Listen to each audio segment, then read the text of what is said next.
Hotep, everybody. This is Michael Imhotep, founder of the African History Network and host of the African History Network show. It is Thursday, February 22nd, 2024, and African American History Month, Black History Month continues.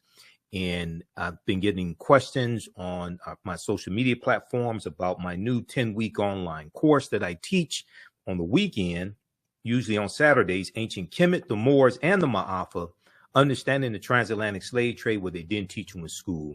So I'm going to do a preview of that class, go over some of the slides in the class, deal with some of the content, and show you the extensive class outline, class lesson plan that I've put together. Okay, so the lesson plan is already done for all 10 classes, and we did an introduction back on February 3rd.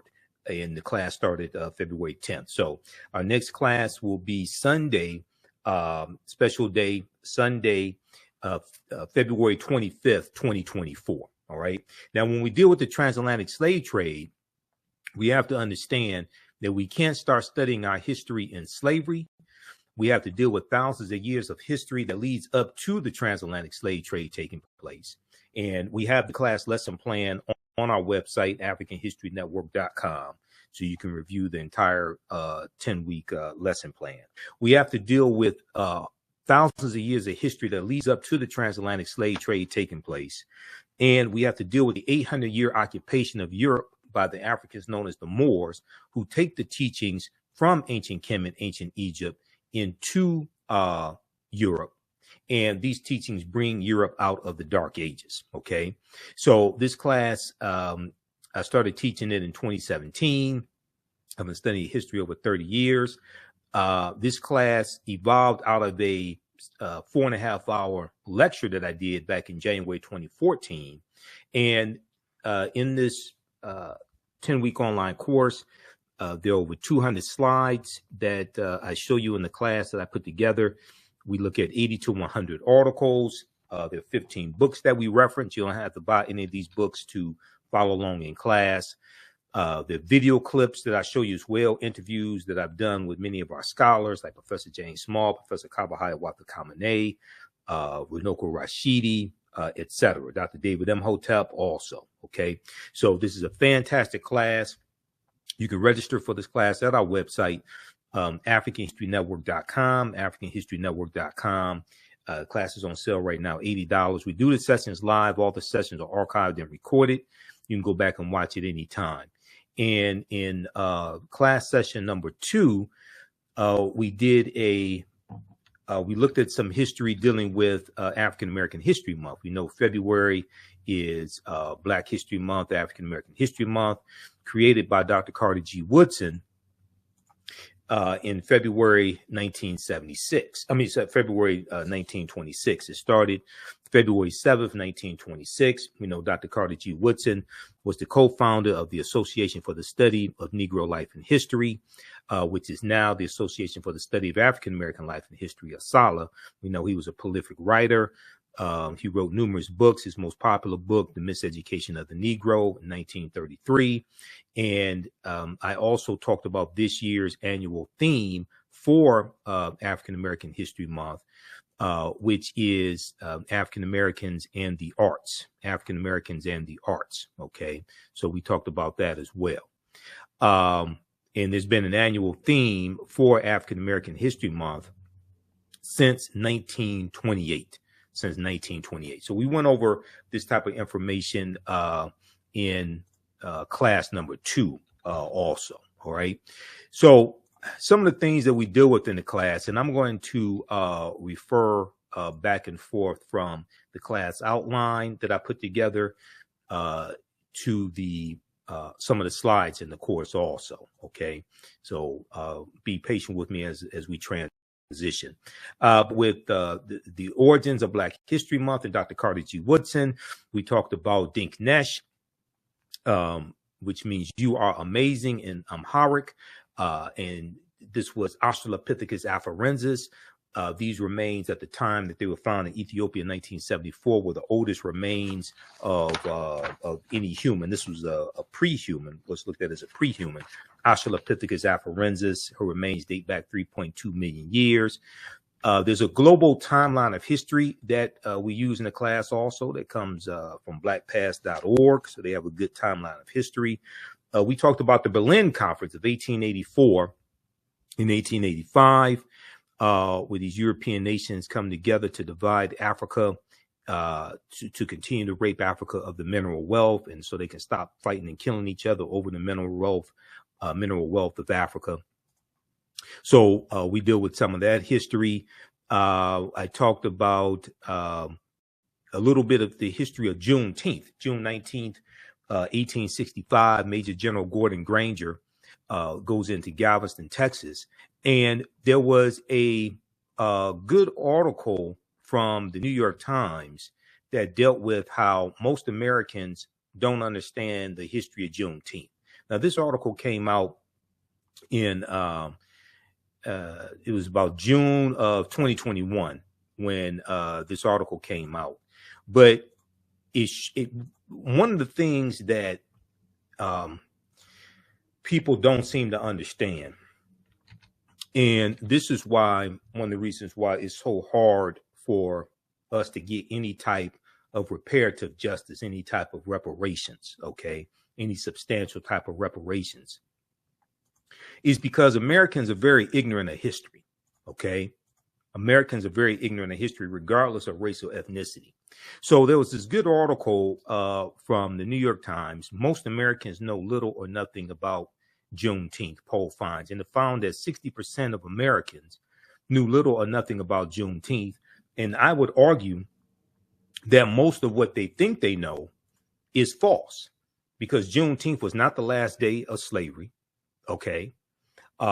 Because June 19th, 1865, when Major General Gordon Granger delivered General Order Number 3 in Galveston, Texas, and then he and his troops of almost 2,000 Union Negro soldiers go all throughout Texas to bring Texas back into the Union, okay, because Texas had seceded from the Union.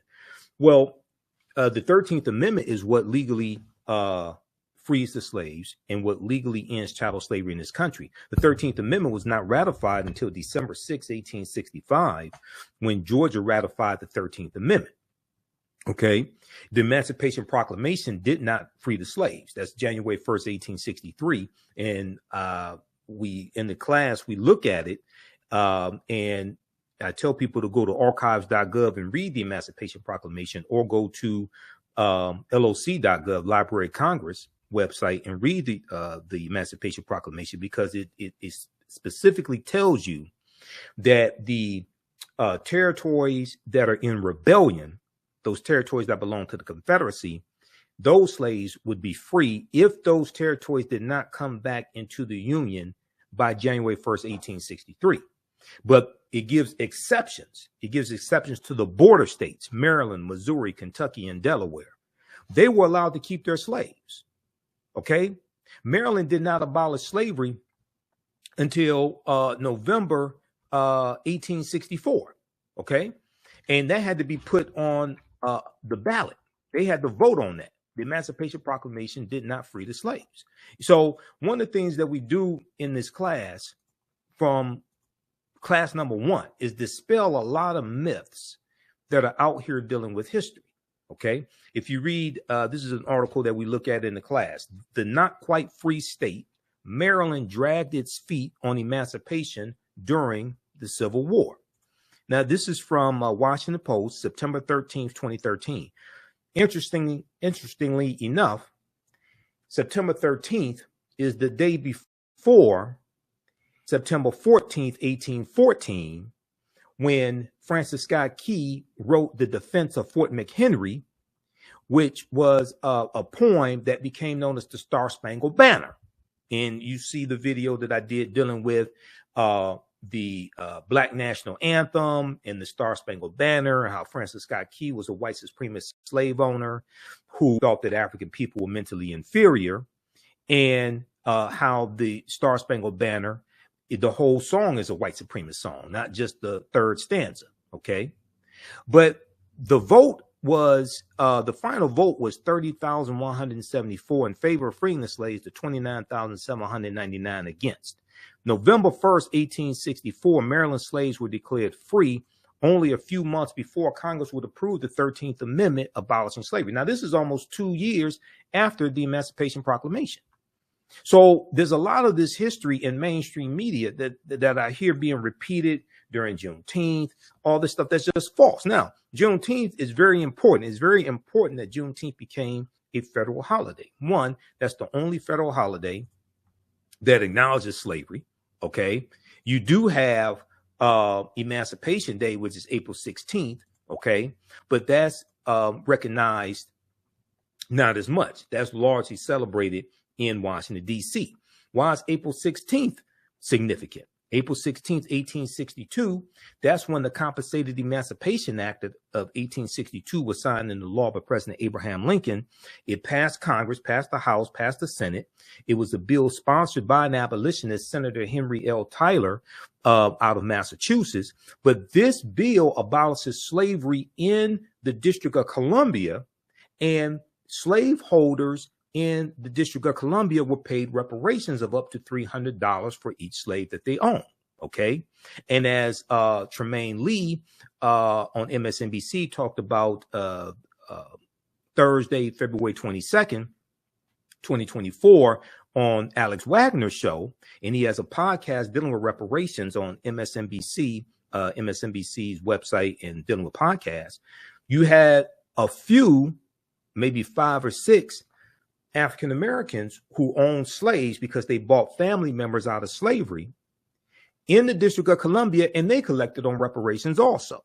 Now, the slaves were never, those slaves that were freed were not given reparations. Read this article here from this is from Senate.gov. The Zen Education Project has one, but the one from Senate.gov has more information. Okay. Senate.gov is the official website of the U.S. Senate. Landmark legislation, the District of Columbia Compensated Emancipation Act.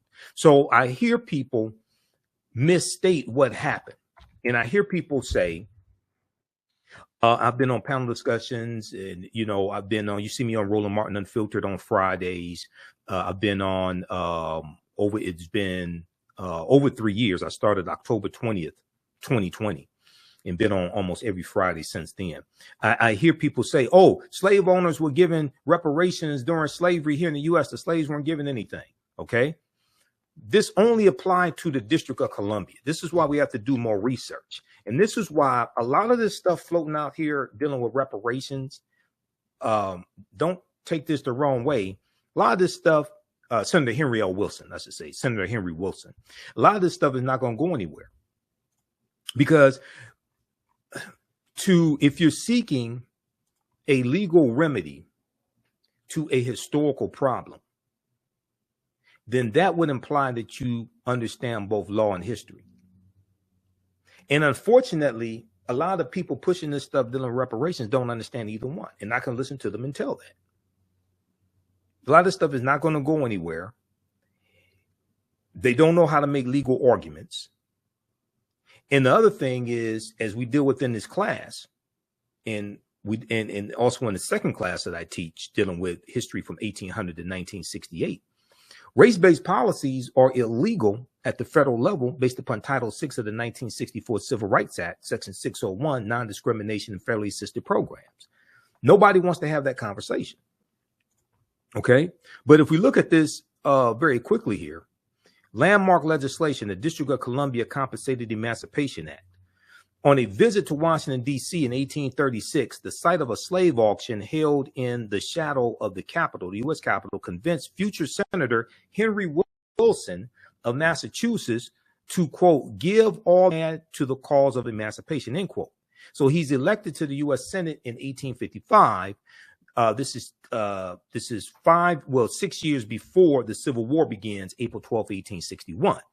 Senator Henry L. Wilson became a leading voice for the abolition of slavery during the U.S. Civil War. Okay, so make a long story short, the bill passes the House, passes the Senate. Okay, and then President Abraham Lincoln signs it into law April 16th, 1862. The bill freed enslaved people in the District of Columbia and compensated slave owners up to $300 for each person, that they own that was being set free. Now, the Hartford Daily Courant, Courant, celebrated that, quote, not a slave exists in their shackles have fallen, never to be restored, quote. In the months following the enactment of the law, commissioners approved more than 930 petitions granting freedom to 2,989 formerly enslaved people. DC Emancipation Day has been celebrated in the District of Columbia since 1862. Just 5 months later, September 1862, we know that was the preliminary Emancipation Proclamation, September 22nd, 1862. The Emancipation Proclamation was a military strategy that Lincoln used, and the purpose was to bring the South back into the Union. Okay. All right. Now, so read this here at Senate.gov. Senate.gov is the official website of the U.S. Senate. So there are 80 to 100 articles that we look at in the class. We go deep into this history. Okay. And in the second class that I teach on Sundays, we have that class starting up in June. Black resistance movements from the Haitian Revolution, U.S. Civil War, Civil Rights Movement, Black Power Movement, 1800 to 1968. We focus in on that period of history and get deep into this history also. Okay. All right. Now, so we look at things like Juneteenth briefly to dispel some of these myths. We talk about Imhotep, one of the greatest people who ever lived in human history. Imhotep was a philosopher. He was a priest, physician, architect, mathematician, designer of the step pyramid for Nasubiti, Pharaoh Zoser in the third dynasty. And Imhotep means he who comes in peace in the ancient Medu Neter language. And these are some famous statues of Imhotep. Now, this is Imhotep, and this is not Imhotep. In the 2001 movie, The Mummy Returns, the villain's name was, one of the villain's names was Imhotep. And they have this Arab-looking Eurasian actor, Arnold Vosloo, portraying Imhotep. And in the movie, he was a villain. He was evil. Okay. So many of our children will see this and think that one of our greatest ancestors was evil. Okay. And not even of African descent. This is a theft of the history, more cultural appropriation, a theft of the history. Here's a picture of the step pyramid that Imhotep was an architect of. This was for Nasubiti Zoser in the third dynasty. And there's a couple of books also on Imhotep we reference in the class. This one right here by Dr. Malefe Kete Asante, who's a friend of mine. I just interviewed Dr. Asante in April of 2023, dealing with the whole Cleopatra, the Seventh controversy, and the documentary that Jada Pinkett Smith did in the series African Queens. The Egyptian philosophers, Ancient African Voices from Imhotep to Akhenaten. Okay, excellent book. They talk about all these philosophers: Ptahhotep, Imhotep, Kagemi, Sanchi, all these before Aristotle, Socrates, and Plato. Okay, and Imhotep, we see around 2700 BC he lives. Depending upon which timeline of history you look at, the timelines of history can be 200 to 300 years off. But we know at least 130,000 years of our history has been stolen. Okay, so I'm going to go back to the course outline. And once again, the course, as I said before, the course outline, we have it right on the homepage of our website, AfricanHistoryNetwork.com. Right at the top when you see the information for this class. So you can register for this class right now. We do the sessions live. All the sessions are archived and recorded. can go watch it. You can watch it anytime, even after the 10-week online course is over with. You can go back and watch the entire class. Okay. So, as soon as you register, you can watch the 2 previous classes and get caught up and join us Sunday, February 25th, 2 p.m. Eastern Standard Time. We go through and look at the different dating systems of BC and AD popularized by an English monk named the Venerable Bede. We look at the 1619 Project. We talk about that some and how a lot of what we know, a lot of what we've been taught about 1619 is false. Okay. And we go through and break that down. And then we deal with the date. Even though 1619 did take place, August 20th, 1619, 29 Negroes are on, or 29 Africans are on the White Lion pirate ship. Okay. The White Lion pirate ship, which was an English pirate ship. A lot of the history surrounding 1619 is false. And when we look at the work from Dr. David Imhotep, who wrote the book, The First Americans Were Africans, Documented Evidence, and who was a friend of mine as well. We know he passed away in 2023. We see that African people have been in the land we call the United States of America going back at least 51,700 years. All right. Now, in 1619, codified slave laws didn't even exist in any of the 13 colonies. Codified slave laws. The first colony to have codified slave laws is going to be Massachusetts in 1641. Comes to Virginia around 1660. It hits the different colonies at different times.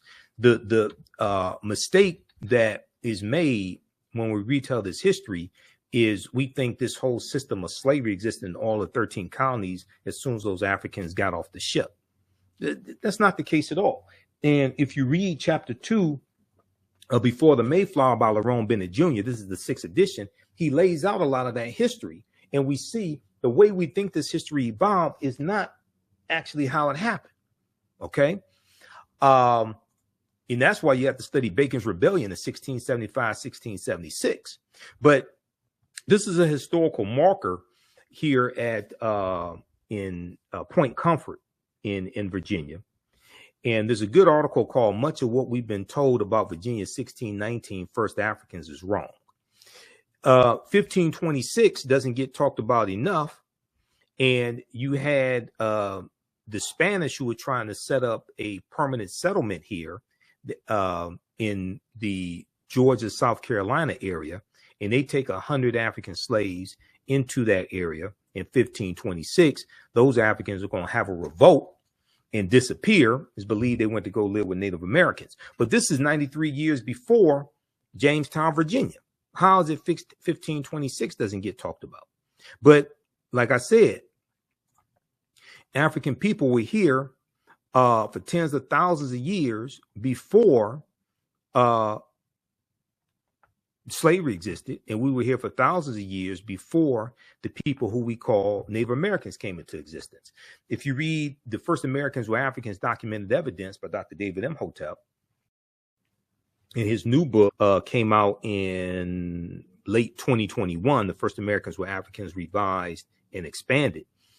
On page 14 of his first book, he lays out evidence from an archaeological discovery in 2004 by Dr. Albert Goodyear in Allendale County, South Carolina, that shows an African presence dating back at least 51,700 years ago. And they look at 13 pieces of evidence, 13 different types of evidence. They found artifacts, architecture, campsites, carvings, Egyptian writings, footprints in lava, genetic M174D haploid groups dealing with DNA and genetics, linguistics, paintings, skulls, skeletons, structures, and tools. They found 13 different types of evidence, categories of evidence that thoroughly documents an African presence dating back at least 51,700 years ago. Now, this is before Native Americans came into existence. Now, this is not to take anything away from Native American history, but we all know that African people were the first people on the face of the earth. One of the things we look at in the class are archaeological discoveries. And there was an archaeological discovery coming out of Morocco in June of 2017 that shows how they found Homo sapiens. They found remains of Homo sapiens that date back 300,000 to 350,000 years ago And this was found in Morocco. These are over 100,000 years older than the earliest remains that they had found of Homo sapiens sapiens, or modern man, Homo sapiens, that date back 195,000 years ago in Ethiopia. So the deeper they dig, the blacker the planet gets, the more research they do, the older we get. So when these different archaeological discoveries come out, they have to keep pushing the timelines back. You know, Juvenile had the song Back That Thing Up. When these archaeological discoveries come out, they keep having to back that thing up. They keep having to back the timelines up. And when you study a lot of these discoveries, the scientists are saying that now they have to rethink everything. These archaeological discoveries are pushing the timelines back. And they're saying they have to rethink everything. So we've been led to believe that African people were the first people on earth, but they went all around the world, but did not come to North America. That's a lie. That's a lie. And once we wrap our minds around the concept, and I'm going to go back to the cover of Dr. David Imhotep's book, because this is one of the problems I have when we celebrate African American History Month and don't understand history. If we approach history from the perspective that African people first came to this land that we call the United States of America, conquered and shackled in chains, conquered by Europeans, then you are already starting the conversation with a defeatist attitude and a false concept. No, this was our land stolen from us. This was our land stolen from us. Once we wrap our minds around the concept, because the research has already been done, and you have European archaeologists like Dr. Albert Goodyear who tell the truth. Once we wrap our minds around the concept that this was our land stolen from us, and we did not first come to this land conquered and shackled and chained, you would have a seismic shift overnight in the conscious level of African people in America. Now, this is not saying the transatlantic slave trade did not happen, because you got some people out here that don't study history, don't study chronology of history, and say, well, because Africans were already here, that means transatlantic slave trade did not happen. That's false. All that stuff happened. We were just here tens of thousands of years before we were told that we came here. Okay? And one of the things we do in the class, we look at where Christopher Columbus goes on his voyages, and Columbus never came to the land that we call the United States of America. That's another lie that's told. Columbus is crucial to understanding the expansion of the transatlantic slave trade, especially after Columbus dies in 1506, and then you have the Asiento de Negros, August 1518, signed into law by King Charles V, also known as King Charles I, which drastically of Spain, which drastically expands the transatlantic slave trade. That's also as a result of Christopher Columbus and Bartholomew de las Casas, Right Reverend Bishop Bartholomew de las Casas, traveling on the voyages, some of those voyages with Columbus, seeing the atrocities inflicted on Native Americans. And de las Casas goes to the Pope and says that they need to stop enslaving Native Americans and focus on saving the souls of Native Americans. And they needed to enslave primarily African people, secondarily white people. And this is what's going to happen. Now, he's going to quickly reverse course and regret that and fight for the abolition of slavery, but it's too late then. This thing is exploding, and the Spanish were the second ones involved in the transatlantic slave trade. Now, keep in mind, Columbus sails August 3rd, 1492, late in the same year that the African Moors lose control of their last stronghold, Granada, January 2nd, 1492. Okay, the Spanish Granada Wars. But when we look at the Khoisan have the oldest DNA on the planet. The Khoisan are the short-statured Africans that go all around the world. Okay, and they were here in the land we call the United States of America. Now, an October 2012 genetic study published in Science magazine found that the Khoisan in Southern Africa are the oldest ethnic group of modern humans, with their ancestral line originating about 100,000 years ago. The Khoisan, formerly called by the derogatory term Bushmen, are also called pygmies, another derogatory term, are genetically unique, and no other currently known population had separated so early from our common modern human ancestor, according to the report. Now, these are two Khoisan women right here, okay? And short-statured Africans, the ancestors to the Ainu and the Twa. Now, the Khoisan live mainly in southern Africa, territory spanning Botswana, Namibia, Angola, Zambia, Zimbabwe, and South Africa. They are largely divided into two groups, hunters and gatherers, or gatherers, known as the Sans people, and keepers of the livestock, known as the Khoi Khoi people. Now, Sara Baartman, Hottentot Venus, who was the Nicki Minaj, the Cardi B, the Megan Thee Stallion of her time, because she was paraded around Europe and shown off in freak shows as a freak of nature. She had huge buttocks, okay? She suffered from steatopygia, which is fatty deposits around the buttocks and thighs. She was a Khoisan woman. She had large breasts, and she is going to die, it's believed, of suicide around 26 years old, and it's also believed that she became a prostitute as well, okay? So you go study, and I actually did a video dealing with the history of Sara Baartman, who was Khoisan, who was Khoi Khoi. You see striking parallels between her and Megan Thee Stallion, Cardi B, Nicki Minaj, Ruby Rose, Sexy Red, Sukihana, except she was sold into slavery, doing it unwillingly. Today, we've been convinced to dehumanize ourselves for money, and we do it willingly. Let that sink in. Now, the Khoisan languages include the distinctive click sounds, the click language, that are not found in the languages of their neighbors. There's a good article from AtlantaBlackStar.com called 5 Ethnic Groups That Prove the First Humans Were Black. 5 ethnic groups that prove the first humans were black. Okay, so we go through and look at this history, look at archaeological discoveries, all different types of things like this, and provide you with the evidence. Okay, and if we go back here to the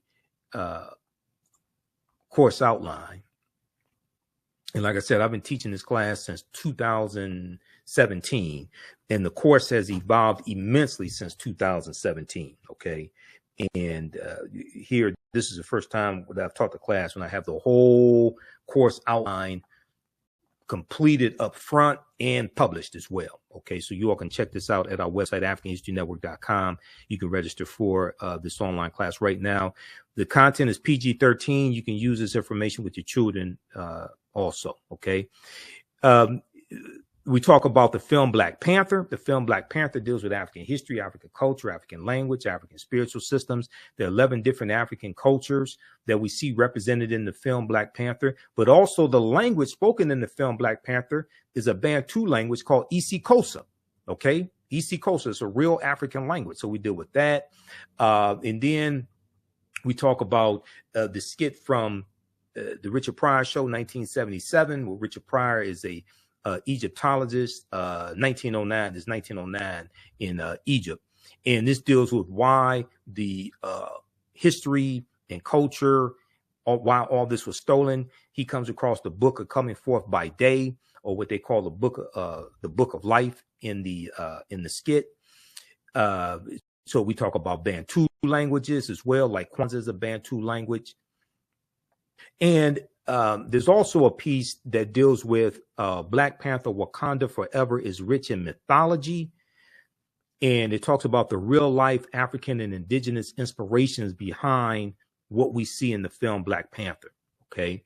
One of the things I deal with early in the class is the term African American. And we go through early on to dispel a lot of this misinformation that's floating around out here. A lot of people, and I don't know where this lie started, but a lot of people are under the misinformation, under the misimpression or misinformation that the term African American was created by the Reverend Jesse Jackson. That's blatantly false. Now we know Reverend Jesse Jackson, as well as other African-American scholars, reintroduced the term African-American in the late 1980s, right around 1988, 1989. Okay. But as I posted on Facebook, and I posted it again today, this is an excerpt from the book Malcolm X Speaks. And we know we just commemorated the 59th anniversary of the assassination of Malcolm X, February 21st, 1965. In the Ballad of the Bullet, April 3rd, 1964, when Malcolm delivers the Ballad of the Bullet in Cleveland, Ohio, at Corey Methodist Church, he uses the term African American. And on page 36 of this book, in the Ballad of the Bullet, he uses the term African American. And what I'm going to do is, let's see here. Let's throw this up. Try to expand this as much as I can.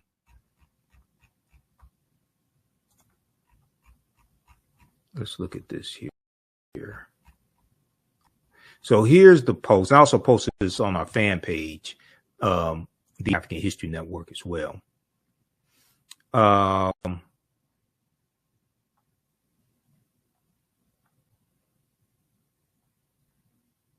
Right here. Let's go to this.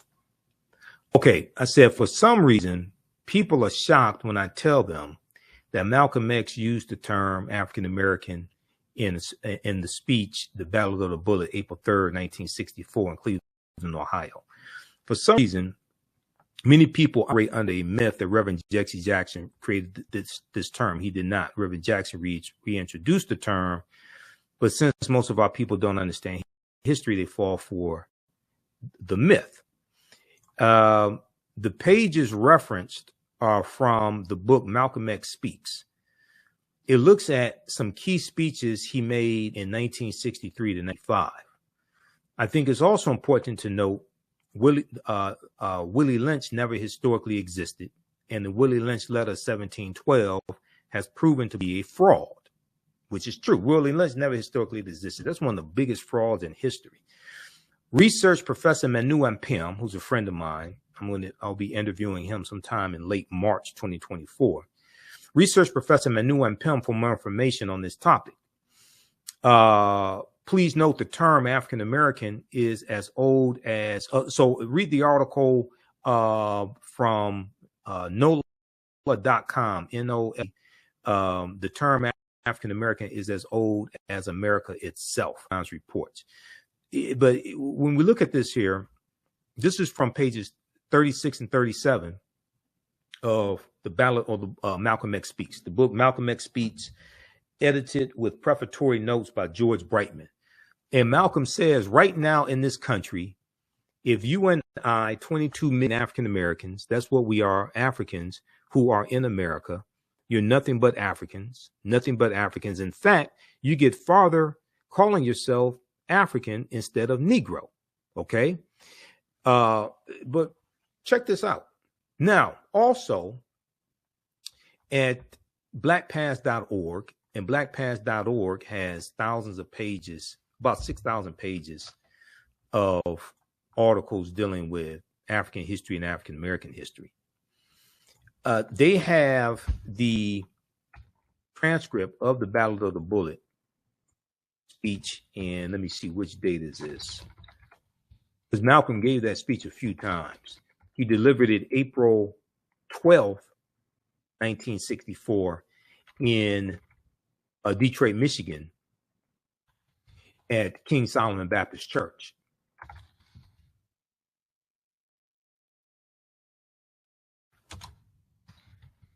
But let me pull this up from Black Past. Because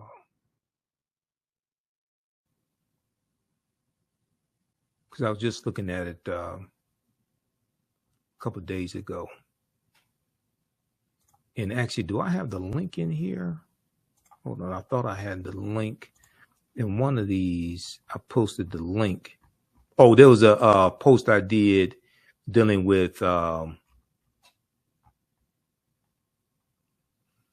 Malcolm commemorating his the day of his assassination, and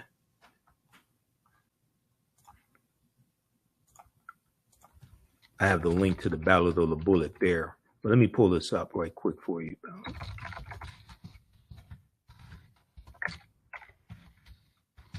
This is at blackpast.org. I want to show people this because, once again, like I said, a lot of us don't understand this history. Okay, so this is at blackpast.org, 1964, Malcolm X, the Battle of the Bullet.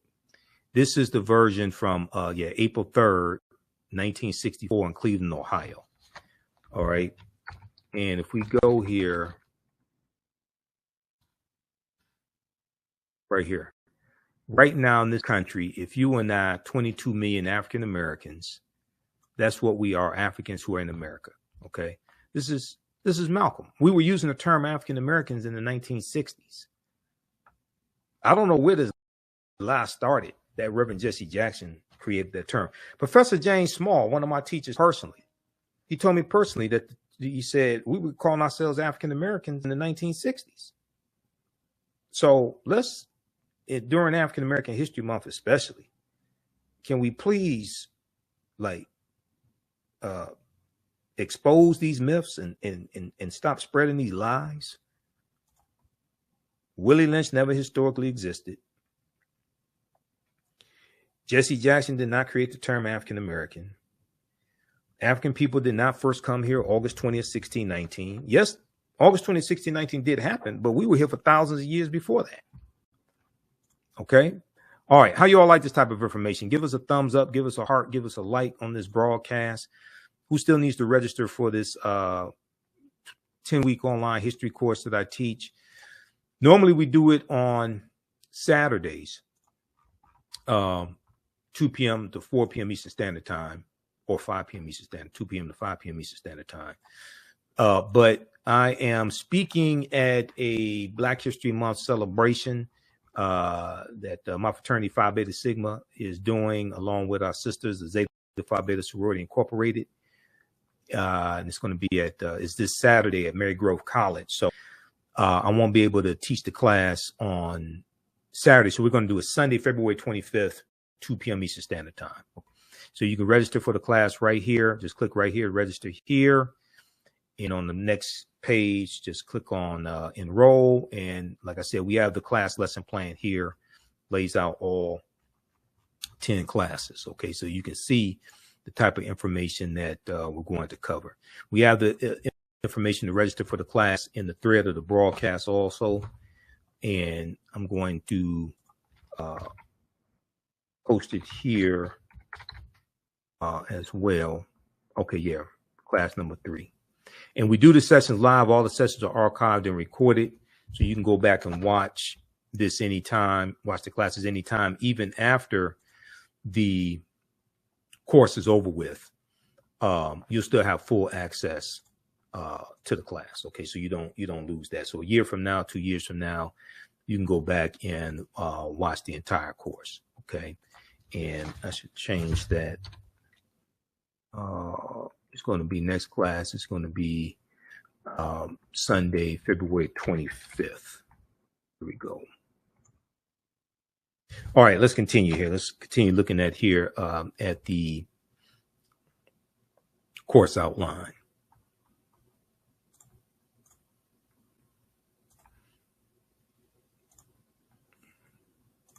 So you will never look at history the same way once you take this class. This class is going to blow your mind. I guarantee it.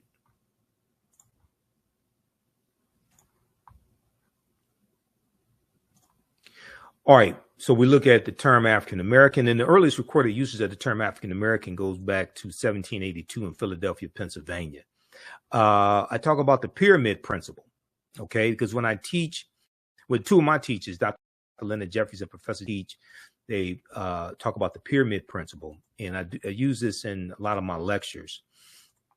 And the reason why is it helps us get a better understanding of how to use the history and culture. Okay. It's more than just speaking African languages, wearing African clothing, playing djembe drums, eating African food, things like this, right? So here's a picture of the pyramid of Khafre at Giza. And a pyramid has three sides. At the foundation of the pyramid is African history and culture. Okay. It's African history and culture that gives us our foundation. It gives us our values, our interests, and our principles, our VIPs, our values, our interests, and our principles. This gives us our self-esteem, our self-development, our self-worth. It gives us a cultural paradigm that we see reality through. In our history and culture, especially our history, teaches us about our accomplishments, our achievements, who we've been, where we've been. Okay.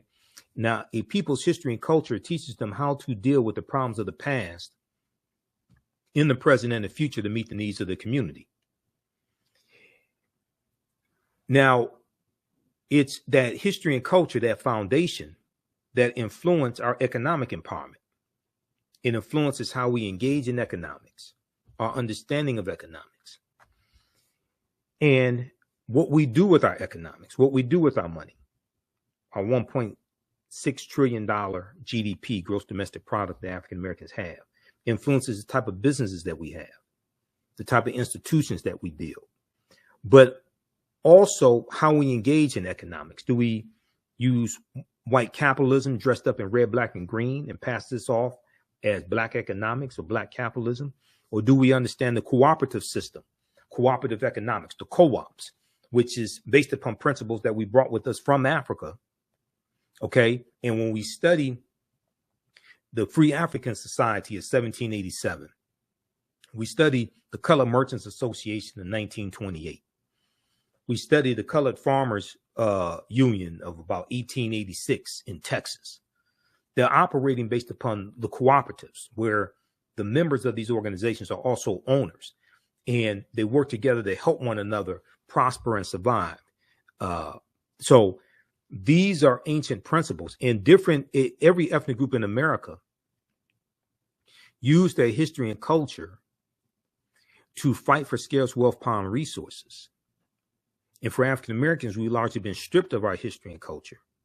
And we're trying to adopt European principles for business and European principles for economic empowerment, things like that, that largely don't work for us. We need to study these Tulsa, Oklahoma, Black Wall Street, North Tulsa, because it was the true reformers, Cooperative, founded in 1881, that helped produce a lot of the prosperity that they had. Okay. Yes, oil was discovered there in the early 1900s. Yes, some of the early landowners got land because of the Black Freedmen Indian treaties of 1866. That's true. I deal with all that history. But also you had cooperatives there also. Okay. So when we study our history, we see a deep, rich history of cooperative economics. So we deal with that to get a better understanding of the cooperatives. Okay. We talk about Dr. David Imhotep as well, and the first Americans with Africans, documented evidence. We look at archaeological discoveries, like the one out of the Greek island of Crete in 2010, where they found stone tools on the Greek island of Crete that date back at least 130,000 years ago. But Crete has been an island for more than 5 million years. So they believe that those people had to have sailed there. Okay. So these would have been African people. Okay. And they believe that those people had to have sailed there. All right. Which puts, now scholars like Runoko Rashidi and Dr. Charles Finch, they've been telling us for years that modern man is 300,000 years old, as opposed to 75,000 to 100,000 years old. So we know at least 130,000 years of our history has been stolen. So these archaeological discoveries like this don't surprise me, but we deal with them in the class. Okay. We talk about the Khoisan of Southern Africa have the oldest DNA on the planet. There's a good article, Africa's oldest ethnic group fights to keep ancestral land away from Amazon. We talk about Sara Baartman. And then we look at the adultification bias in African-American girls and how studies show that adults perceive African-American girls to need less nurturing and know more about sex than white girls at an earlier age. Need less nurturing and know more about sex than white girls at an earlier age. Where on earth, where in the world would they get something like that from? Where would they get a stereotype like that from? Well, I don't know. I'll be damned. Could it have been passed down for decades throughout history? Is that a holdover from slavery, when African-American women were sold into slavery as prostitutes and wet nurses, or just sold as breeders? Okay, where in the world could something like that come from? What could continue to perpetuate these negative stereotypical images and ideology that get projected onto African-American girls? I don't know. Now, Dr. Frances Cress Welsing, who I interviewed 3 times on the African History Network show, Dr. Welsing correctly told us that, let me pull up this slide here. She correctly told us, she said, we're the only people on this entire planet who have been taught to sing and praise our demeanment. I'm a bitch. I'm a hoe. I'm a gangster. I'm a thug. I'm a dog. If you can train people to demean and degrade themselves, you can oppress them forever. You can even program them to kill themselves, and they won't even understand what happened. Now, unfortunately, I made the mistake of watching Megan Thee Stallion's performance at the Essence Festival 2023, because on Hulu, if you have the Hulu streaming service, they had the Essence Music Festival prime time, and they streamed it live on Hulu. They streamed it live on Hulu. So I saw the weekend. It started like 7 p.m. at night, Friday, Saturday, Sunday. So I watched different performances. Trina performed. I saw Janelle Monáe. I saw Lauryn Hill perform. I saw a number of different performances. Megan Thee Stallion came on. She was the last performance on Sunday. It was actually early Monday morning because she came on. I think she came on about 1 a.m., something like that. And go back and watch my videos where I talked about how horrific her performance was, the vulgar language, the sexually explicit language. And I saw Trina's performance, you know, the baddest B Trina. Okay. You don't know Nan, Trina, that, you know, had the song with Trick Daddy. If you listen to Trina's lyrics in her performance and Megan Thee Stallion's lyrics, Megan Thee Stallion made Trina sound like Mother Goose. Megan Thee Stallion made Trina look like a Girl Scout.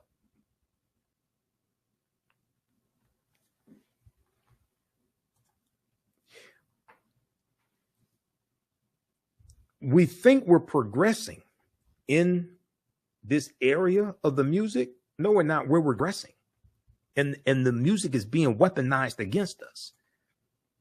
And too many of us don't understand history enough to understand the warfare that is being waged against us through the media, through the music. If you want to destroy a nation, you do it through the music, because the music hits the youth first. And they're least equipped to be able to fight back against it, to understand what's going on.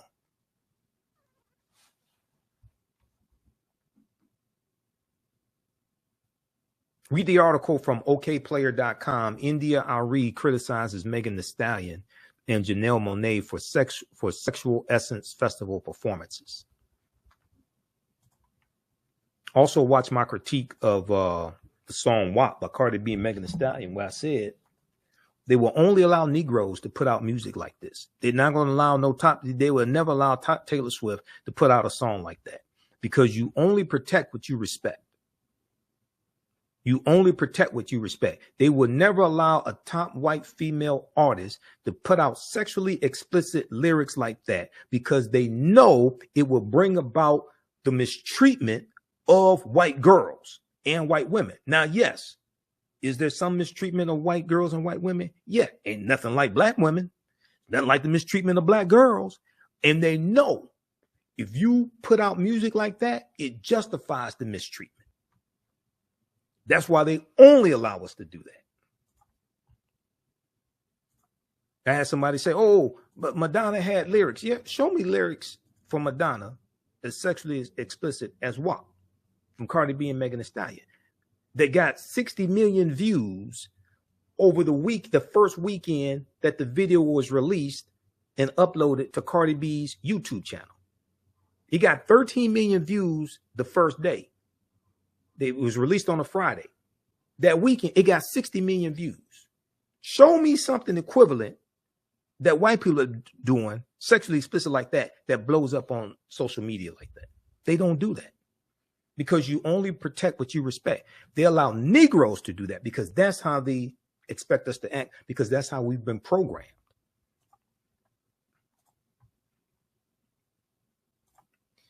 All right, now.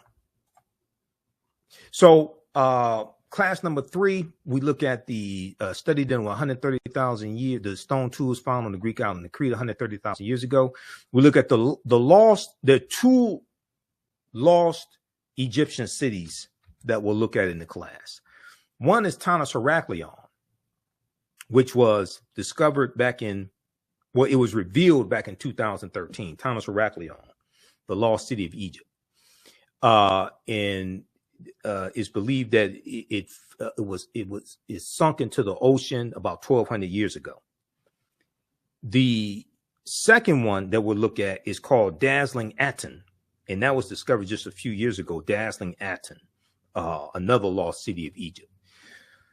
We'll talk about the 17 pyramids that were found buried underneath Egypt in 2011.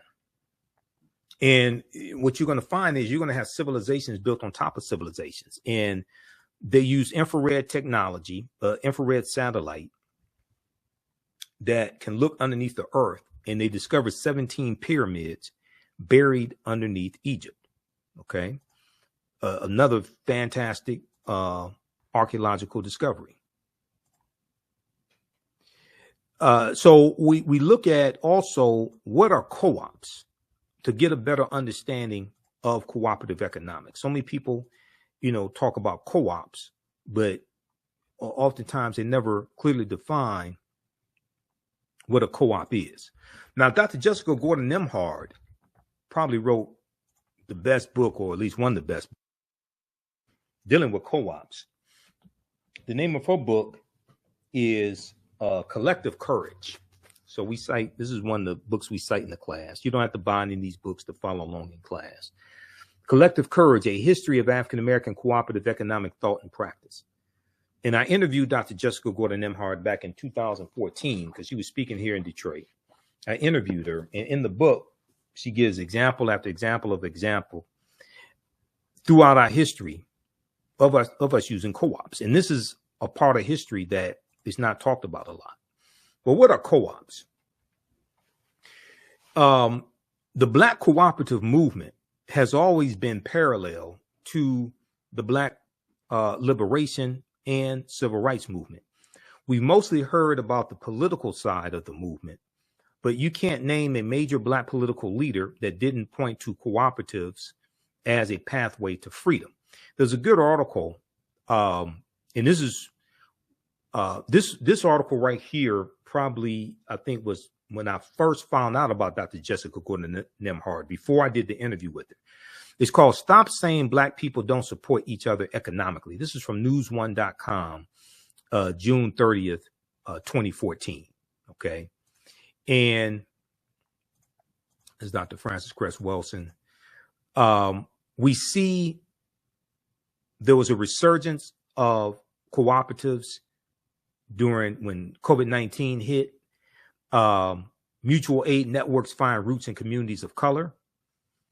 Amid the unfolding disaster of COVID-19 have been moments of generosity, whether it's people pulling together support for college students who've been tossed out of dorms, or collecting money to help restaurant workers, street vendors, and movie theater employees pay for their medicine, groceries, and rent.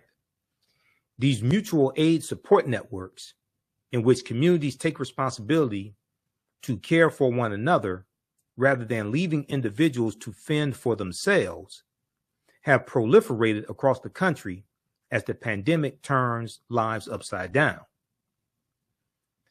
The nonprofit organization Town Hall Project created Mutual Aid Hub to track all the various collective efforts when the coronavirus began its rapid global spread in March 2020.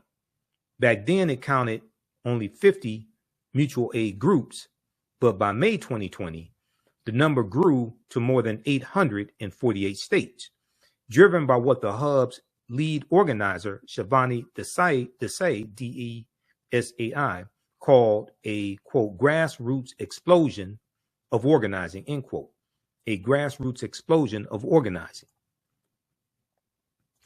Dr. Jessica Gordon Nimhard, author of Collective Courage, said Black mutual aid societies date back to the 1700s, like the Free African Society in 1787.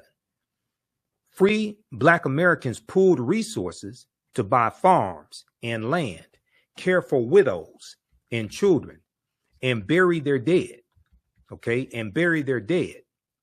Many started credit unions, which is one of the oldest forms of cooperatives and still exists today. Credit unions, Alpha Kappa Alpha Sorority Incorporated, gained a lot of media attention in 2023 for starting a credit union. Many started credit unions when banks would not serve them. Sociologist and civil rights leader Dr. W.B. Du Bois wrote about enslaved Black Americans pooling money to buy each other's freedom. Okay, so this is in our history, and it comes from African culture.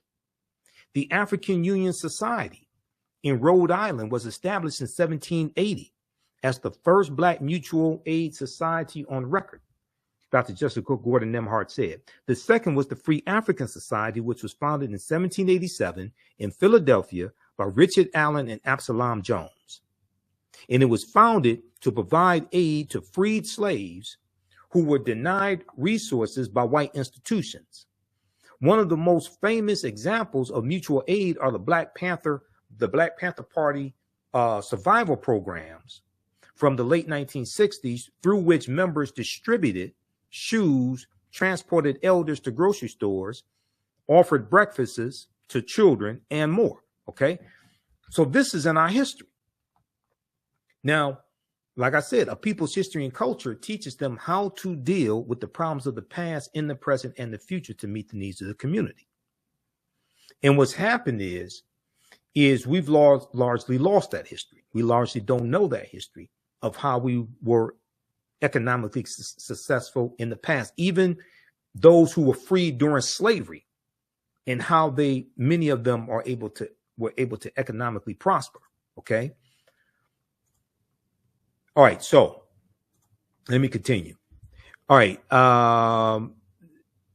so we talk about Dr. Jessica Gordon Nimhard. We talk about this discovery, this dealing with DNA, Y chromosome in father of all humankind is 340,000 years old.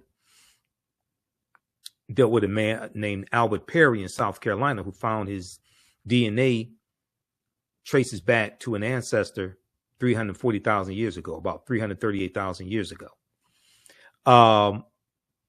We're older than we thought. New find pushes human origin back 100,000 years. This is the article from NBCnews.com. Now, when these archaeological discoveries take place, all the news outlets have these articles. NBC, ABC, CBS, MSNBC, CNN, NBC News. A lot of times, even Fox News has articles on this. Now, on cable news, you may only see 30 seconds to a minute, if that. But All these news outlets, you go online, they have articles on these archaeological discoveries. We talk about the African presence in Asia and in the Khoisan, Sara Baartman, Dr. J. Baartman. Another discovery, mastodon skeleton found in California, dates back about 130,000 years ago. And the paleontologists are saying that the skeleton was smashed apart, and the way it was smashed apart had to be smashed apart by humans. Okay, now if that's true, that puts an African presence in California 130,000 years ago. Okay, so we talk about the native Africans, the Negritos, who were the first inhabitants of the Philippines, why the endangered African tribesmen in India shot dead an American missionary with an arrow. All right, that deals with the Sentinelese in the Andaman Islands, the Sentinelese. Okay, this is a remote group of Africans in the Andaman Islands. We look at an article that Dr. Runoko Rashidi wrote, Before Enslavement, Africans, Ancient Diaspora. He wrote this article for AtlantaBlackStar.com. I interviewed Runoko 6 times. So I share an excerpt of an interview I did with Runoko. I think it may have been my last interview with him, because we were trying to set up another interview before he passed away. Inside Egypt's 3,000-year-old lost golden city. That's the other lost golden city of Egypt that we lost city of Egypt we look at. The documentary Global Assignment, the documentary on Runoko Rashidi, Tony Browder is involved in that. So that has just been released. So that's showing in different cities. Follow Tony Browder on Facebook for more information on that. And then we talk about the judgment scene coming out of ancient Kemet as well, where we see the balance of the scales and the scales of Ma'at by Anpu or Anubis, the jackal-headed deity. We look at an excerpt from the first Americans were Africans documented evidence dealing with the Olmec heads in Mexico and the Mandinka Egyptian Olmec connection. There's an excerpt from the Rock Newman show, Black Egyptians Entered America 2,500 years ago. It was an interview he did with Tony Browder. And we deal with, way before Columbus, ancient Malayans from Mali sailed to the Americas. That was in 1311 AD. That was the year before Mansa Musa becomes emperor of the Mali Empire, which was 1312 AD. Okay. So we go through and we look at a timeline of history. We go through and look at these articles that deal with some ancient history to get a better understanding of how all this history evolves. We look at some ancient African civilizations. We talk about Kemet, Egypt, Nubia, Zimbabwe. We go through and look at this history. Okay. Ancient Nubia, founded around 4,500 BCE, which is the mother of Kemet, mother of Egypt, the first monarchy in recorded history. We talk about a little bit about the Kandakis and Amana Shikito, Queen Amana Shikito.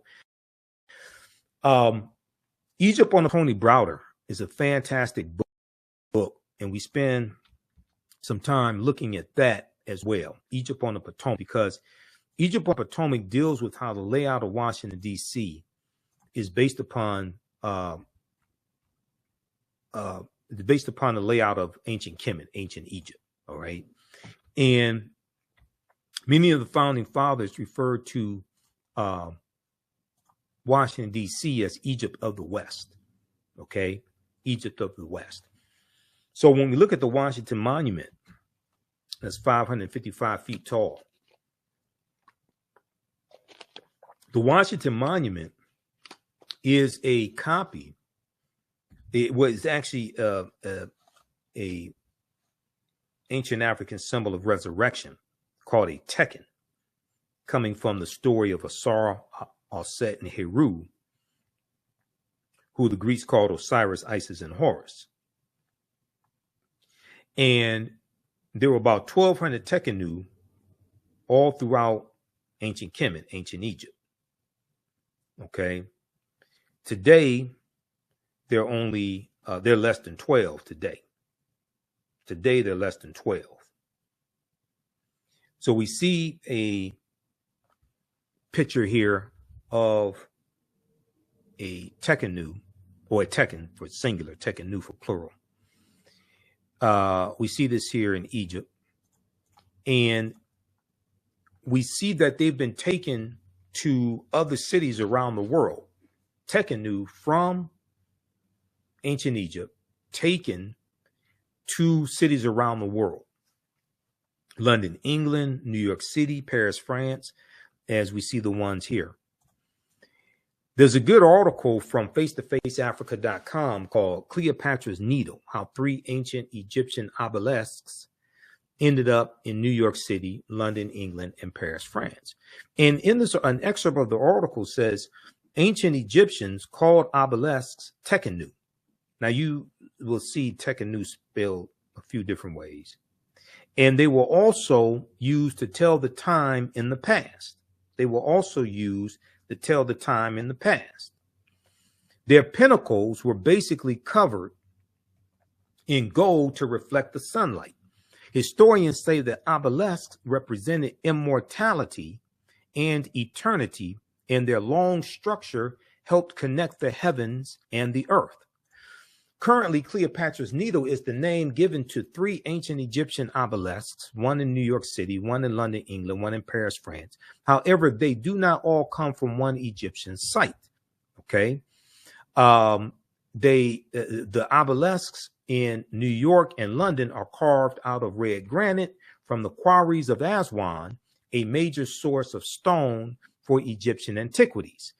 The 2 obelisks were commissioned by Nesubiti or Pharaoh Thutmose III for the Temple of the Sun in Heliopolis near modern-day Cairo, with each weighing about 224 tons and 68 feet tall. Okay, so this is African culture taken around the world, but most of us don't associate it with Africa. We associate it with the people who are in those areas where it's taken. We think it's something that white people created. Oh, the Washington Monument. That's named after George Washington. We think it's something white people created. But the foundation of Freemasonry are the teachings from the ancient Egyptian mystery system. Okay?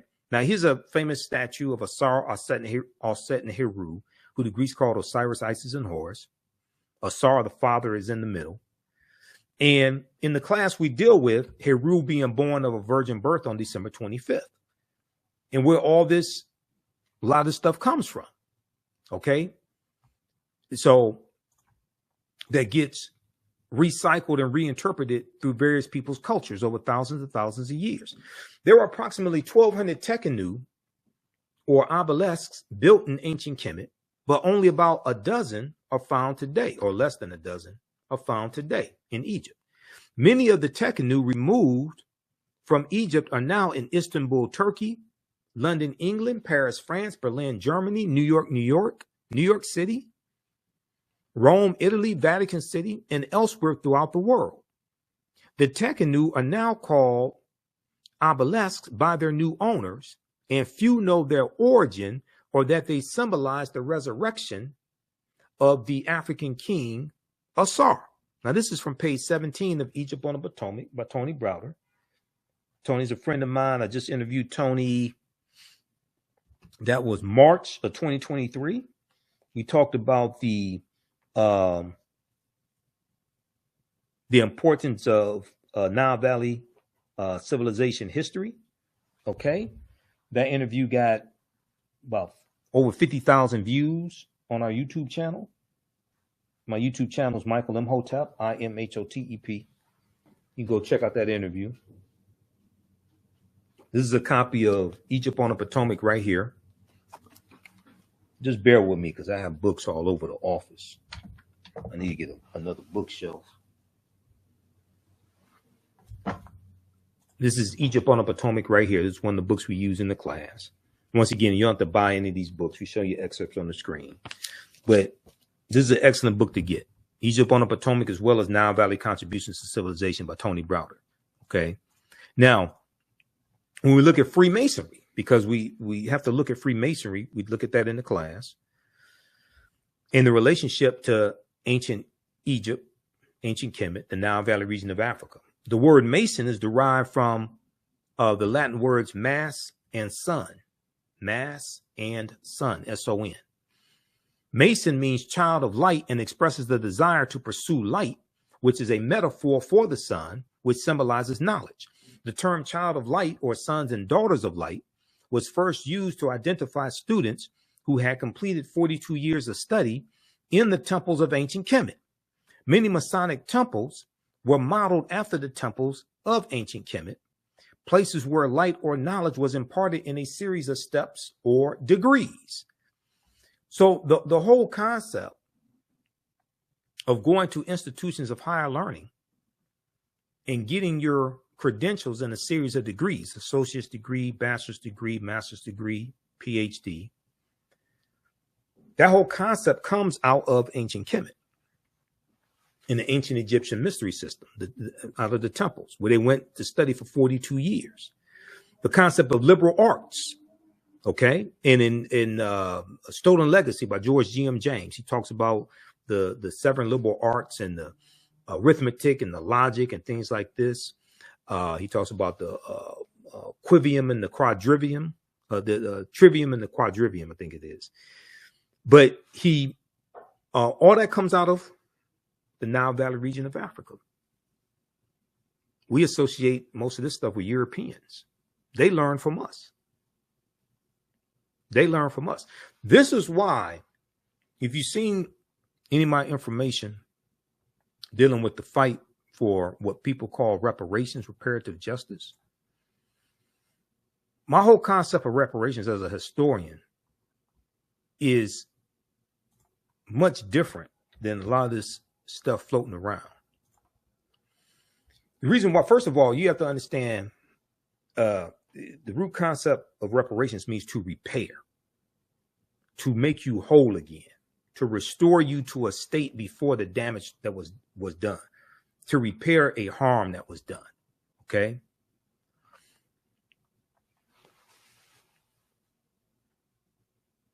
If we're talking about repairing the damage done to African Americans, you first have to analyze who African people were and what African people had before they were put into an institution of slavery that largely stripped us of our history, culture, language, spiritual systems, folklore, mores, family ties, nationality, okay? Cosmology. Cosmology deals with the understanding of the universe as an orderly system. Cosmogony deals with the understanding of the origins of the universe, and that's based upon people's culture.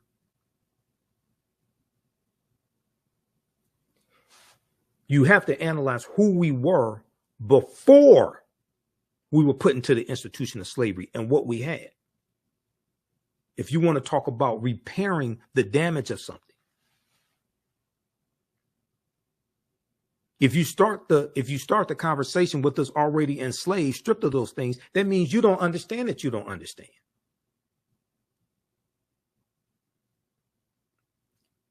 This is why trying to equate reparations with cash payments only, and you think you can repair that damage with just cash payments, and you're going to give a people who've been stripped, who most of us still hold the last names of our former slave masters and have been taught to hate ourselves, who have been psychologically damaged. If we all got $1 million a day, white people will have it all back by this time next week. And you haven't repaired the damage because you haven't properly assessed the harm that was done because you don't understand the history. Very few people want to be honest enough and say this. I don't give a damn. I'll tell you the truth. I'm not trying to raise money for the next reparations conference. I'm going to tell you the truth. Secondly, you have to understand the history of the laws and policies put in place that inflicted the harm in the first place. This is why the California Reparations Task Force, their final report that came out June 29, 2023 is so important. Their 1,000-page report that lays out 12 harms, okay, and lays out 115 policy recommendations. This is why that's so important, because they are looking at fairly analyzing the damage that was done, okay, and they're talking about remedies for the damage that was done. This goes way beyond cash payments. People operate based on people haven't. I can listen to people tell they haven't done the research. So they just equate the damage that was done to cash payments. No, you don't understand the history. So my Kwanzaa presentation I did December 27th, 2023 at King Solomon Baptist Church. I talked about some of this. And I'm going to go to, let me see, let's pull this up. Let's go to this. I want to show this quickly here.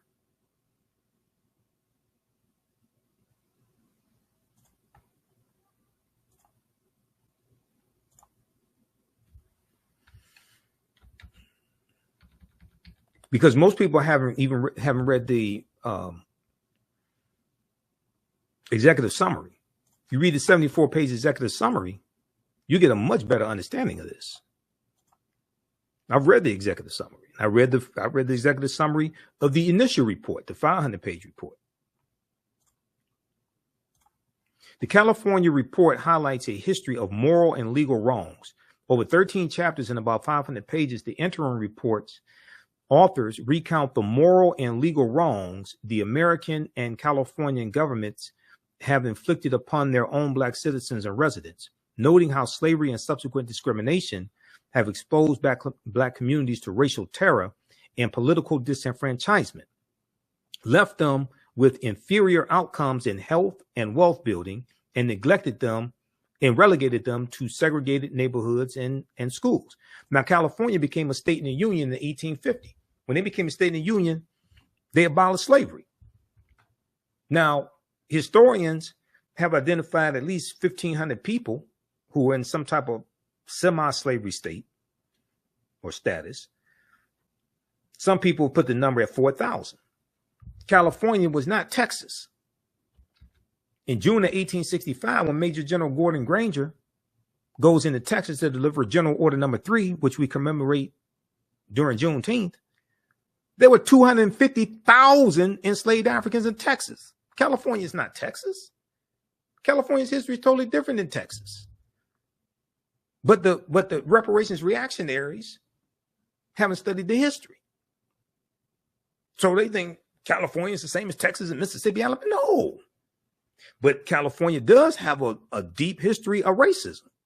Okay, racism, segregation, redlining, housing discrimination, political disenfranchisement, etc. So they lay out 12 harms here in their final report.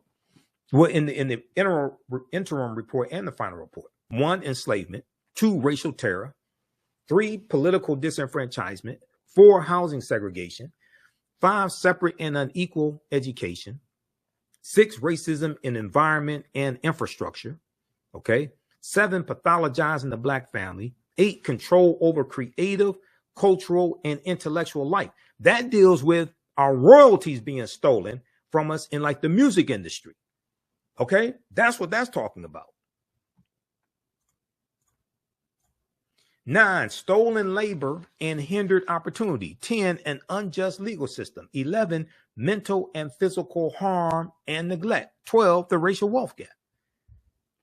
So then they go through and they show how laws and policies at the federal level harmed African Americans across the country, and then specifically how laws and policies, similar laws and policies in the state of California harmed African Americans. So their 115 policy recommendations are designed to repair that damage, or at least begin to repair that damage.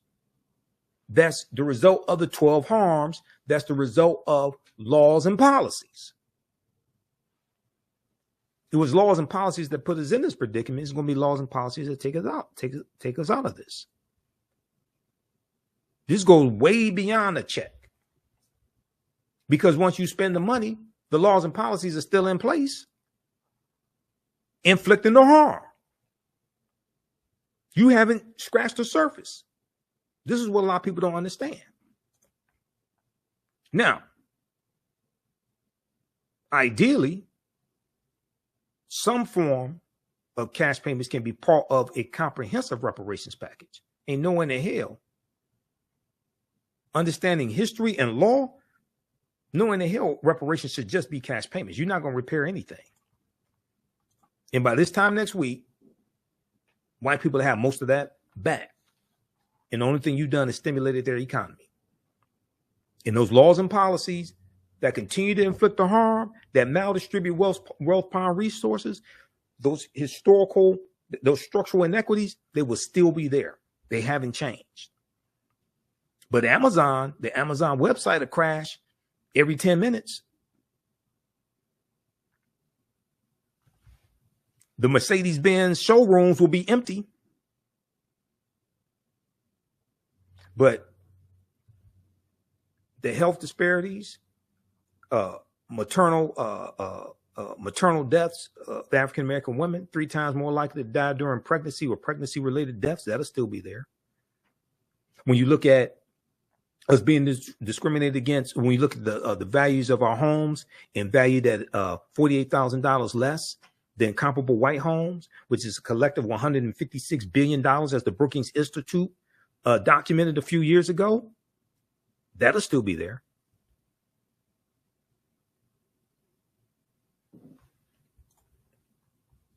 So we have to understand comprehensive reparations, but first you have to analyze, you have to study the history of what happened. And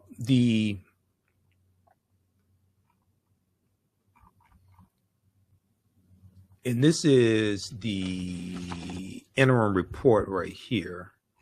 This is the executive summary from the interim report. Just Google California Reparations Task Force, it will come up. And then I have the link here also. You can go to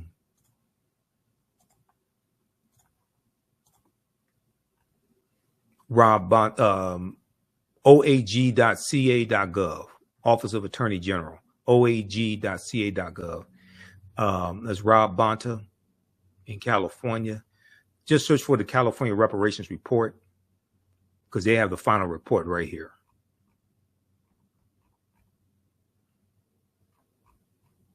And then you can read the full final report. You can look at the executive summary. It's broken up into chapters, all of that.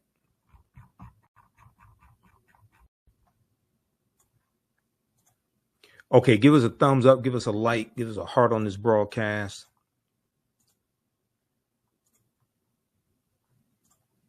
Be sure to register for this 10-week online history course that I teach ancient Kemet, the Moors, and the Maafa.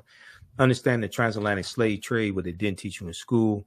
So we talk about Egypt on the Potomac. I saw an interview that Tony Browder did on News One Now with Roland Martin back in 2015.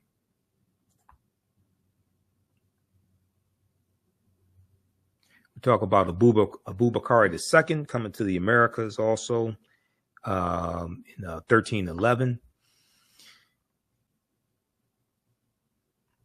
Let's see. Class number 6, we deal with the African origins of Star Wars and the Asarian drama, the story of Asar, Aset, and Heru, who the Greeks called Osiris, Isis, and Horus, and how George Lucas, father of Star Wars, had a mentor named Joseph Campbell. And Joseph Campbell wrote a book called The Power of Myths, or The Power of Myth. And Joseph Campbell taught him about all these myths. One of those myths was about Asar, Aset, and Heru. We look at excerpts from Nile Valley Contributions to Civilization by Tony Browder and deal with the story of Asar, Aset, Heru, and the virgin birth. Heru being born on December 25th to the virgin Aset. We talk about Benjamin Banneker as well and the surveying of Washington, D.C., the Dogon tribe of Mali and Burkina Faso, who discovered the invisible star centuries before Galileo invented the telescope. And they talked about the Series A and Series B star systems. We look at an excerpt of an interview I did with Professor Kaba Hiawatha Kamene dealing with the African origins of Star Wars and the Assyrian drama. Talk some about Queen Tia of the 18th dynasty, the wife of Imhotep III, mother of Akhenaten and grandmother of Pharaoh or Nesubiti King Tutankhamun. The relationship between Memphis, Tennessee, and Memphis, Egypt. Talk about the Druids in Ireland and how the Druids were practicing a watered-down version of the teachings from ancient Kemet, from ancient Egypt. And the Druids being killed by a British slave named Patrick, who became canonized as a saint. So in class 7, we talk about Hannibal Barca, and we know that Denzel Washington is going to portray Hannibal Barca, the Carthaginian general, in a movie directed by Antoine Fuqua, director Antoine Fuqua. I did a video about that. So we talk about Carthage. And Carthage is one of those African empires that Europeans try to claim as their own.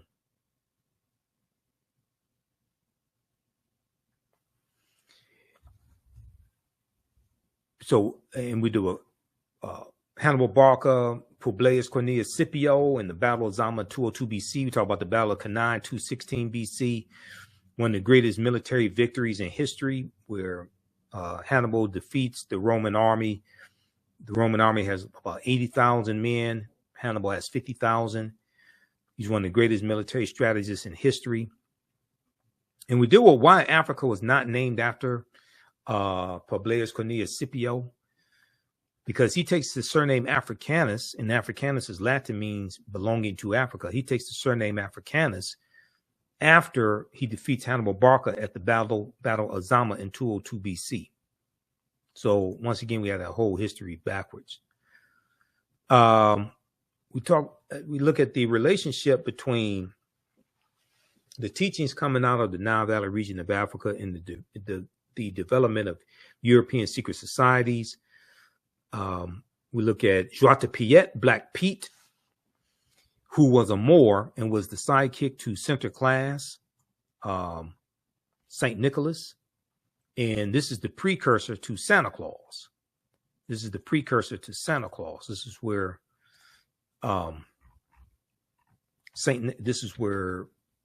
Santa Claus comes from, with the red and white outfit. Comes from Bishop Nicholas. Right here.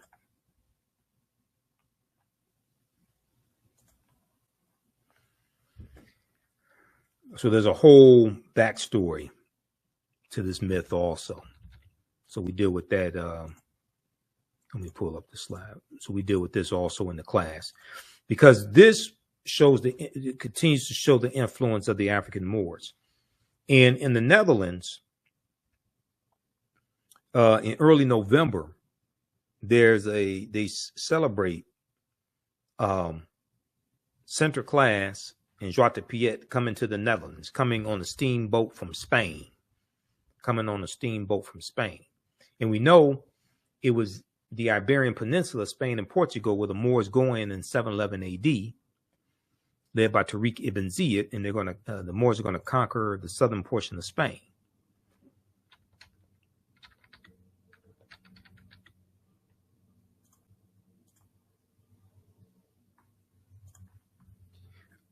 All right, so let's go back to the course outline. So we look at what is a patron saint and what is the relationship between patron saints in Christianity and the Neteru in ancient Kemet, ancient Egypt.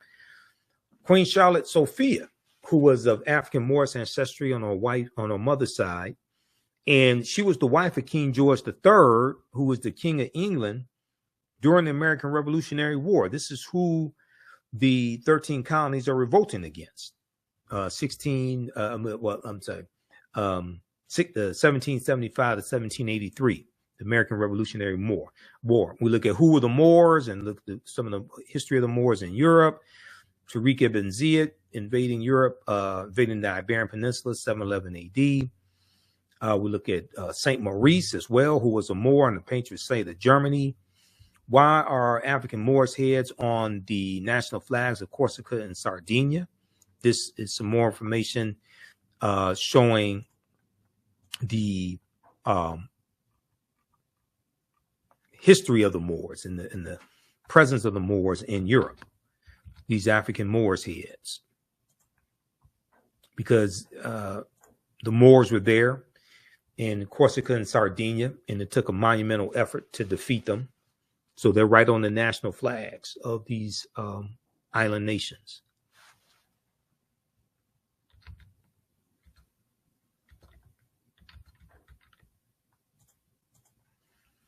All right, going back to the course outline. So class number 8, we look at how did the Moors lose power in Spain? And one of the books we reference is Golden Age of the Moor, edited by Dr. Ivan Van Sertima. I have that book around here somewhere. Oh, right here. Golden Age of the Moor. One of the best books dealing with the history of the Moors during the medieval time and in Europe. Golden Age of the Moor, edited by Dr. Ivan Van Sertima. Dr. Jose Pimenta Bay is one of the baddest scholars on the history of the Moors. He has a essay in here. Ranoko Rashidi has an essay in here as well. So we talk about the Crusades some, and the First Crusades, 1096 AD. Who were the Knights Templar? And the Knights Templar are important because they were taught by the African Moors, and they learned some of the teachings from ancient Kemet, ancient Egypt, become very powerful. Okay. We look at excerpts from Christopher Columbus and the African Holocaust, Slavery and the Rise of European Capitalism by Dr. John Henrik Clark. Because like I said, Columbus is crucial to understanding the expansion of the transatlantic slave trade. Okay. And we look at where Columbus goes on his 4 voyages. He never comes to the land that we call the United States of America. The closest he comes here is Cuba, which is 90 miles away, about 90 miles away.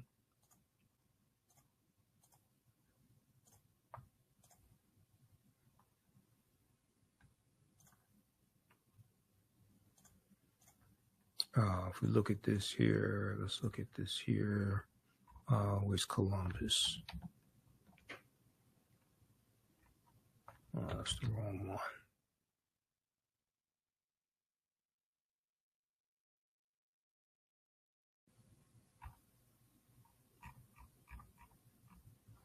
Right here, Cristobal Colon. Cristoforo Colombo. Okay. When we look at where he goes on his 4 voyages, and if you go to history.com, official website of the History Channel, and just search for Christopher Columbus, it will show you where he went. He never came to the land we call the United States of America.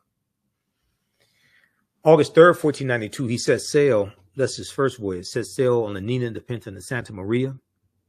He goes into the Bahamas, which he calls San Salvador. He goes into Cuba and Hispaniola. We know the western third of Hispaniola is where the island of Haiti is, but all that was a Spanish colony first. And in 1697, the French are going to take over the western third of the island of Hispaniola, and they're going to name it Saint Dominique. But those Africans are going to have a revolt, okay, and call it Haiti, which we call Haiti. Second voyage, September 1493, goes into the West Indies and Boricuan, Puerto Rico, which we call Puerto Rico today. It goes to Jamaica, 1494, conquers all that territory. Third voyage, May 1498, Trinidad and Venezuelan mainland, South America. Fourth voyage, May 1504, he goes into Panama and Honduras in Central America, conquers all that territory. They're going to set up plantations, especially sugarcane plantations. Early, about 1501, 1502, they start taking Africans into those territories and enslaving them. So this is a deep history. And your understanding of politics is directly related to your understanding of history. So when you start getting to this history, especially looking at Spain, things like this, and what Spain conquered, then you start getting a better understanding of what's going on today, especially in the second class that I teach that deals with history from 1800 to 1968. Okay, and then we look at the Portuguese are the first ones involved in the transatlantic slave trade starting in 1441, okay, when they go into what's modern day Mauritania. So class number 9, we look at the doctrine of discovery, Dom Diversis, 1452. What is the papal bull amongst the Catholic Church? The Treaty of Tordesillas, June 7th, 1494. Where the Pope divides the non-Christian world between Spain and Portugal and tells them to go out and conquer the non-Christian world.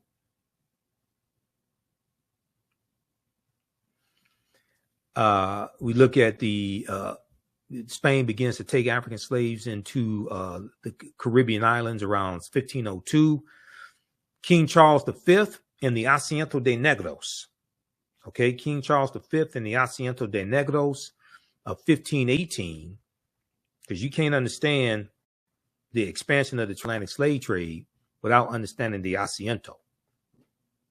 And oftentimes people talk about the transatlantic slave trade and don't mention the Asiento. Okay, that's Spain. And this was a license that the Spanish crown gave to slave traders to supply Spanish colonies with enslaved African people. What was the middle? We look at what was the middle passage of the transatlantic slave trade to get a better understanding of that. And there was an essay that Dr. Maleficenti Asante wrote in 2010,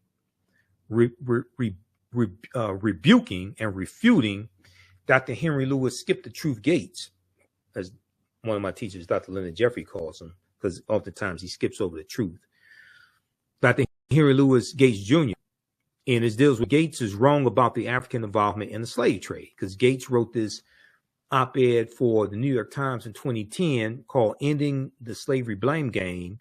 And he makes the false argument that Africans were as equally culpable for the transatlantic slave trade as Europeans, which is totally false. That's a lack of understanding of history. So this is an excellent article by Dr. Maleficenti Asante, who coined the term Afrocentricity back in the 1980s. We look at the role of insurance that insurance companies played in slavery. When did the first African come to America that we know of by name? That was probably Juan Garrido in 1513 in Florida. Comes into Florida with the Spanish conquistador Juan Ponce de Leon. Bacon's Rebellion in 1675-1676 in Virginia, and how it planted the seeds of race-based slavery, but also planted the seeds of racism that we still see evident today. To understand what's going on today, you have to understand Bacon's Rebellion. You understand Bacon's Rebellion, and those that group of about 500 rebels who were being exploited on the tobacco plantations in Virginia, and how they unite. You have enslaved Africans, free African Americans, white indentured servants, poor whites, and they realized that they were all being exploited by the same people. Okay, and they had a rebellion, and in December of 1675, they burned down the town of Jamestown, Virginia. December 1675, they burned down the town of Jamestown, Virginia. Okay, now I don't know if this was the inspiration for the song, the roof is on fire. We don't need no water, but it very well could have been.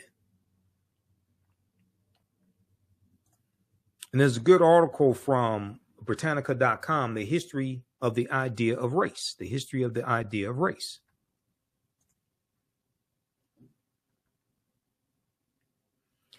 On September 19, 1676, Nathaniel Bacon and his followers returned to Jamestown, Virginia, and battled forces. Let me see, that was September. It was in December 1675 where they burned down the town of Jamestown, Virginia. But this is a deep history here.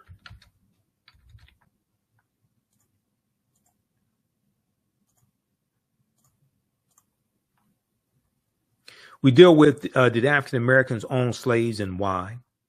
Because oftentimes we were buying family members out of slavery. Okay. You did have some people that take advantage of that, but when Dr. Carter G. Woodson did his research on this, he looked at 1840, I think it was 1840, and he found that almost 50% is estimated that 50% of African Americans that owned slaves, they were buying family members out of slavery. We saw this in Washington, D.C. also when we dealt with the Compensated Emancipation Act of April 16th, 1862. We deal briefly with the fake Willie Lynch letter, 1712, the tragedy of the Lusden slave ship, January 1st, 1738. And look at the origin of negative images in the media and how they're rooted in slavery and minstrel shows. Okay. That's class 10. So this is, like I said, this is a class where we get deep into the history. You never look at history the same way. There's over 200 slides that we look at, slides that I put together myself, 80 to 100 articles.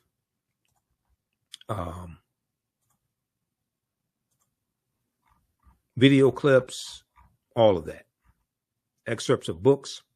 So join us, class number, normally we do the class on Saturdays, but I'm speaking at a Black History Month celebration this Saturday. So we're going to do the class Sunday, February 25th, 2 p.m. Eastern Standard Time.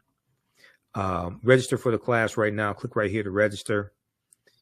And you can watch the 2 previous classes because they're archived, and we have the lesson plan here also. You can check that out, like I said, and join us in class for our next class. There's a preview right here also that you can look at. And follow us on our social media platforms. Click right here, Facebook, Instagram, YouTube, X or Twitter. Listen to the African History Network show. Sundays, 9 p.m. to 11 p.m. Eastern Standard Time. We broadcast on Facebook and YouTube. Click right here for our audio podcast. And we have our 15 lecture bundle pack in digital download format. 15 of my lectures. African History Awakens the African Mind from Mental Death. We have it on DVD also. Okay. But that's on sale, $75. So you can click there and it has the information, tells you which lectures are in the bundle pack as well. If you want to support the African History Network, $ the AHN show through Cash App, $ the AHN show through Cash App, also through PayPal, paypal.me/the AHN show. This is our official Cash App tag, $ the AHN show, SHOW.